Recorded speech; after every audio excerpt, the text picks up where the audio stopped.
ஆளுநர் வந்து செக்குலரிசத்தை எதிர்த்து பேசுகிறார், அரசியலமைப்பை எதிர்த்து பேசுகிறாரா அப்படின்ற பார்வை வரப்போ ஆளுநர் ராஜினாமா செய்வது காலத்தின் கட்டாயம்ன்றார். இல்லை, அவர் ஒரு கருத்தை முன்வைத்திருக்காரு, அவருடைய எதிர்ப்பை முன்வைக்கல. எதிர்ப்பை அவர் முன்வைக்கணும்னா அவர் ஜனாதிபதிக்கு எழுதியிருப்பார், இந்த வார்த்தையை நீங்கள் உடனே நீக்கணும் அப்படின்னு எழுதியிருப்பார். அவர் கருத்தை முன்வைக்கிறாரு. திருக்குறளை பின்பற்றுவதால் அவர் 7 வார்த்தையில் பேசிட்டு போயிடுறாரு.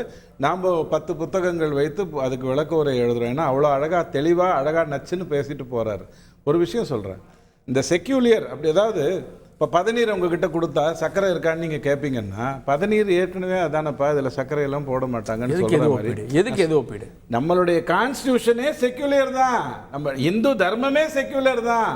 டாலரன்ஸ் அப்படிங்கிற வார்த்தைக்கு ஆல்ரெடி நம்ம வந்து வியாபித்திருக்கோம். அப்ப இதை எடுத்துட்டு இந்து தர்மான்னு மாத்திரணும். இல்ல பாருங்க, எந்த ஒரு ராஜ்யமும் ஏதோ நம்ம ராஜ்யத்தை பொறுத்த வரைக்கும் தர்மத்தின் அடிப்படையில் தான் செயல்படுது. அதுல எந்த மாற்று கருத்தும் கிடையாது. அதனாலதான் நம்ம பேசுவோம் சட்டத்தின்படி சரி தர்மத்தின்படி சரியாங்கிற வார்த்தையை கருணாநிதி ஐயாவே பயன்படுத்தி இருக்காருன்னா, அது எதுக்குன்னா நம்ம தர்மத்தின் வழியில் தான் நம்ம வாழ்வோம். முதல்ல நான் ஒண்ணு கேட்கிறேன், இப்ப மத சார்பின்மைன்னா என்ன அர்த்தம்? எல்லா மதையும் ஒருமா பார்க்கணும், அதான கதை. இப்போ போலீஸ் ஸ்டேஷனுக்கு வந்து, அதாவது இந்த நிகழ்ச்சியை பார்த்துட்டு இருக்கிற நண்பர்களுக்கு நான் ஒன்று சொல்கிறேன், ஆஸ்திகர்கள் அழித்து கொள்ளட்டும் அப்படிங்கிற நோக்கத்தோட விவாதிக்கலாம்.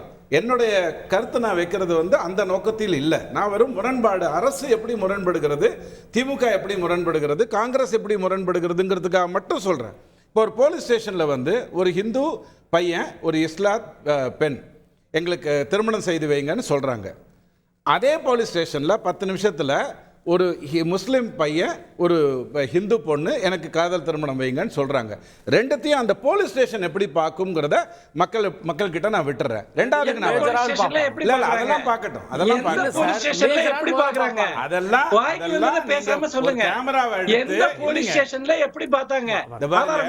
நான் நீங்க பேசும்போது நிறைய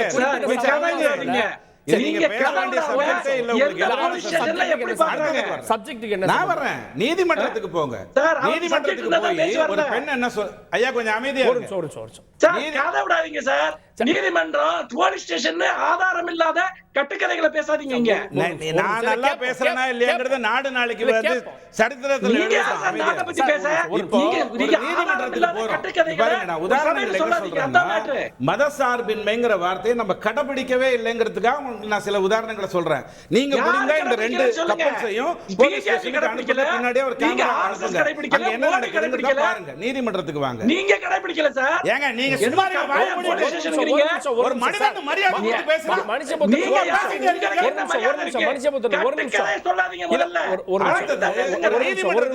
ஒரே நிமிஷம் மனுஷபுத்திரன், நீதிமன்றத்துக்கு போங்க. ஒரு விவாகரத்து வழக்கு இல்ல சார், நான் என்ன கேக்குறேன், நீதிமன்றத்துல அப்படி நடக்குது, போலீஸ் ஸ்டேஷன்ல இப்படி நடக்குதுன்னா இல்ல நீங்க குறிப்பிட்டு சொன்னீங்கன்னா இந்த மாதிரி ஒரு நிகழ்வு நடந்திருக்கு, இது வந்து செக்குலர் இல்லன்றத காட்டுது அப்படின்னு சொன்னா பரவாயில்ல. நான் உங்களுக்கு சொல்றேன், ஒரு நீதிமன்றத்துக்கு ஒரு ஹிந்து பெண் வந்து விவாகரத்து, எந்த நீதிமன்றத்துல சார்? ஒரு நிமிஷம் ஆஸ்திரேலியால நடக்கிற நீதிமன்றம், நான் இந்து நாட்டுல இருக்கிற நீதிமன்றத்தை பத்தி பேசுறேன். கண்டென்ட்குள்ள வாங்க. இல்லங்க, நான் அவர் குறுக்கிட்டுக்கிட்டே இருந்தா அப்புறம் எப்படிங்க பேசுறது? அதாவது ஒரு நீதிமன்றத்துக்கு ஒரு பெண்ணு போறா, நான் வந்து எனக்கு விவாகரத்து இல்ல சொல்ல வரீங்க, பாதியில நிக்கிறீங்க. எனக்கு அதான் நீங்க ஏன் குறுக்கிடுறதுனால நான் நிக்கிறேன். இல்ல அது வெளிப்படையா சொல்லிடுங்க. வெளிப்படையா சொல்றதுக்கு தான வார்த்தைகள், தமிழ் வார்த்தைகள்ல சொல்றேன். நீதிமன்றத்தில் போய் ஒரு பெண்ணை எனக்கு இந்த ஆள் தள்ளி வச்சுட்டான், எனக்கு இவன் விவாகரத்து செய்யல, எனக்கு நீங்க நீதி கொடுக்கணும்னு கேட்கிறான். அதே நீதிமன்றத்தில் ஒரு இஸ்லாத் பையனும் ஒரு ஹிந்து பெண்ணும், அவ போய் அந்த பெண்ணு போய் கேட்கிறான், நான் தள்ளி வச்சுட்டான், எனக்கு விவாகரத்து கொடுக்கல. நீதிமன்றம் என்ன சொல்லும், அவன் தலாக் சொல்லிட்டான், அதோட முடிஞ்சிருச்சு, நீ கிளம்பு. அதான் சொல்ல வரீங்க. நீதிமன்றம் எப்படி வேறுபடுகிறது? தலாக் இருக்கு, முத்தலாக் இருக்கு, அடுத்தது இல்ல, இதுதான் செக்குலரிசம் இல்ல. அடுத்தது முக்கியமா வர்றேன், எங்களுடைய தலைவர் தான் பெண்களுக்கு சொத்து உரிமையை பெற்றுக் கொடுத்தார், நான் ஒத்துக்கிறேன். அந்த தலைவர் தான் பெற்றுக் கொடுத்தார். உடனே நான் ஒரு இஸ்லாத் சகோதரியை கூட்டிட்டு போறேன், ஐயா சொத்தை பிரிச்சு கொடுங்க, எங்க தலைவர் சொல்லிட்டாரு அப்படின்னு நான் சொல்றேன். அந்த நீதிமன்றம் வந்து ஆமா இவருக்கு கொடுக்கணும் அப்படின்னு சொல்லிடுச்சுன்னா நான் ஒத்துக்கிறேன். பொது சிவில் சட்டம் வேணும்னு சொல்ல வரீங்க. அது இல்ல, பொது சிவில் சட்டம் அதற்கு மீறியது இல்ல. நீங்க வெளிப்படையா சொல்லுங்க. வெளிப்படையா சொல்றது என்னங்க இருக்கு? உங்களுக்கு உதாரணம் சொன்னாதானே புரியும். நான் உதாரணம் போடுறேன், வெளிப்படையா பேசிட்டா புரியும். இன்னொன்னு வச்சுக்கோங்க, என்னன்னு புரியும். ஒரு பழனி திருக்கோவில், அதுல ஒருத்தர் அரங்காவலரா இருக்காரு. எனக்கு ஒரு சந்தேகம் வருது, ஐயா அவர் அங்கே பண்ணாரே இங்கேயும் பண்ணியிருப்பாரோன்னு ஒரு சந்தேகம் வருது. தபால்னு தூக்கி என்ன உள்ள போட்டீங்க. ஆனா கந்தசஷ்டி கவசத்தை ஒருத்தன் கேவலப்படுத்துறான், அவன் எம்எல்ஏ.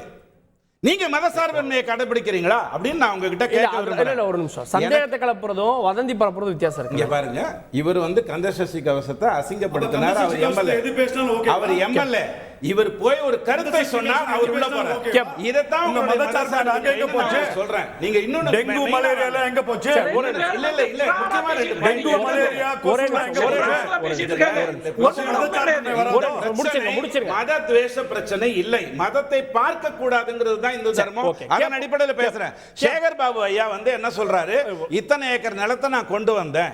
உடனே நாம் என்ன கேட்கிறோம், ஐயா யாருக்கிட்ட இருந்து பிடிங்கிட்டு வந்தீங்க? உங்க பிஜேபி காரர் தான் கொடுத்தாரு. அண்ணா கணக்கு போட்டா 1.6 ஏக்கர் தான் வருது, 1.6% தான் வருது.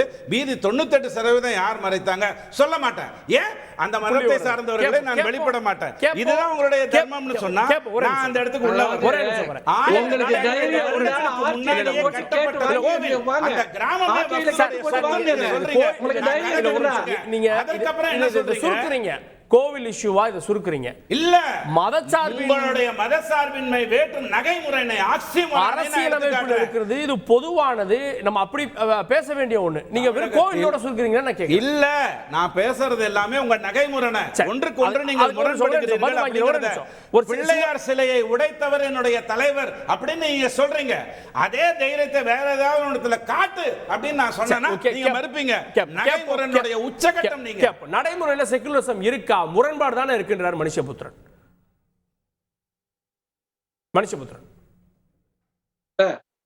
நீங்க நடைமுறைன்னு அவர் சொன்ன விஷயத்துல நீங்க ஒரு நெறியாளரா உங்ககிட்ட கேட்கிற, ஒரு போலீஸ் ஸ்டேஷன்ங்கிறாரு, ஒரு நீதிமன்றங்கிறாரு, எங்கேயாவது சான்றுகளின் அடிப்படையிலோ ஆதாரங்களின் அடிப்படையில ஒரு வார்த்தை பேசினாரா? நாளைக்கு இன்னொரு பிரச்சனை என்னன்னா, நடைமுறையில மதசார்பின்மை இல்லைங்கிறத நானும் ஒத்துக்கிறேன். எப்படி இல்லைன்னா, மோடி அரசு வந்த பிறகு முற்றிலுமாக சிறுபான்மை மக்களுக்கு எதிரான வன்முறைகள் தொடர்ந்து நிகழ்த்தப்படுகின்றன.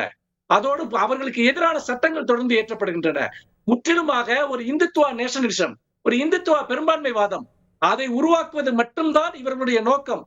அப்படி பார்க்கிற போது இவர்கள் ஆட்சி காலத்தில் மதசார்பின்மை என்பது கொல்லப்பட்டு விட்டது.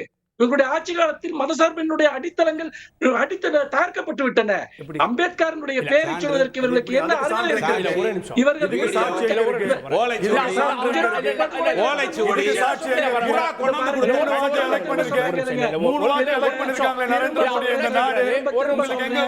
சிறுபான்மை மக்கள்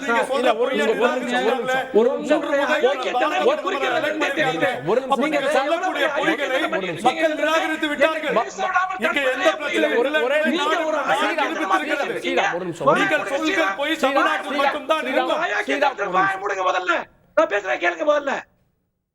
மரியாதை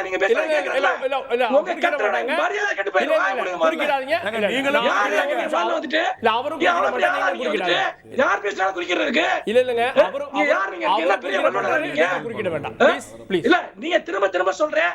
இந்த மாதிரியான கீழ்த்தரமான வேலையை பண்ணாருன்னா அவர் ஒரு வார்த்தை பேச முடியாது.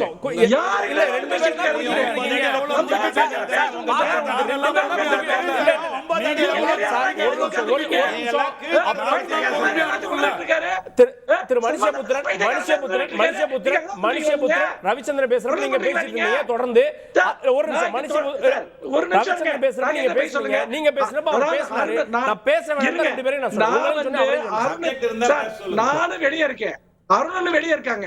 அவங்க ரெண்டு பேரும் ஸ்டுடியோல உட்கார்ந்திருக்காங்க. அவங்களுக்கு ஒரு பிரிவிலேஜ் இருக்கு. இங்க ரெண்டு பேரும்